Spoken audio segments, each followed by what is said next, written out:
If you're a teacher, your time's probably very limited and you've got lots of marking to do along with all the other work that you have to fit into the day.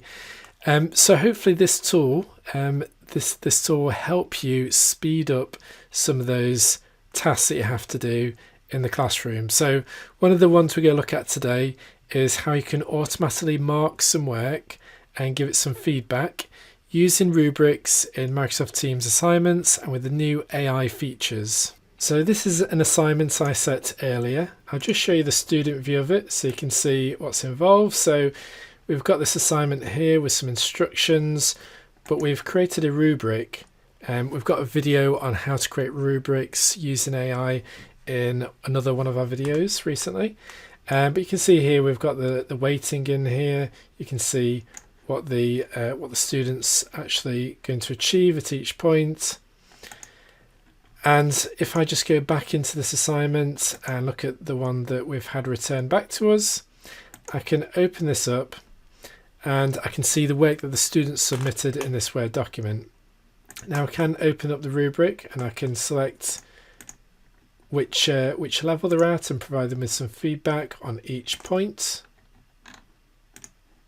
But if I had to give them some feedback, you'll see that there's now this new option.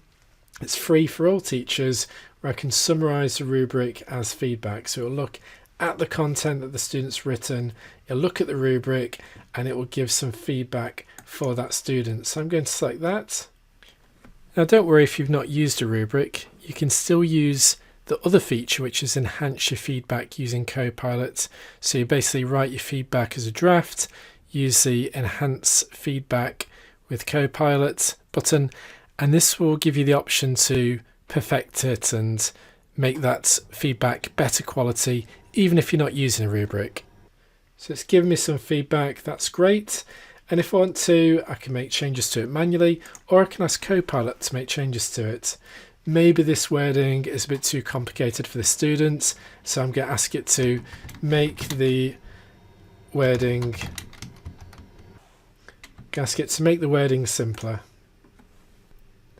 And it's done that. When I'm happy with it, I can make manual changes to it, and I'm going to then keep that feedback and give them a grade and return it back to the student.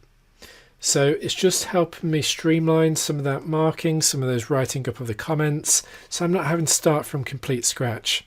It's not there to replace a human, but it's there to help you, give you that great starting point, help you make the decisions, help you write better quality feedback much quicker. So I hope that's really useful. I hope that saves you a lot of time. Feel free to put some comments at the bottom of the video. Let us know how you got on with it, what are the pros, what are the cons, what did you find useful, and it'll be great to hear that feedback. Like I say, this is a brand new feature in Microsoft Teams and it's free for all teachers, so make sure you get a chance to check it out and see if it works for you.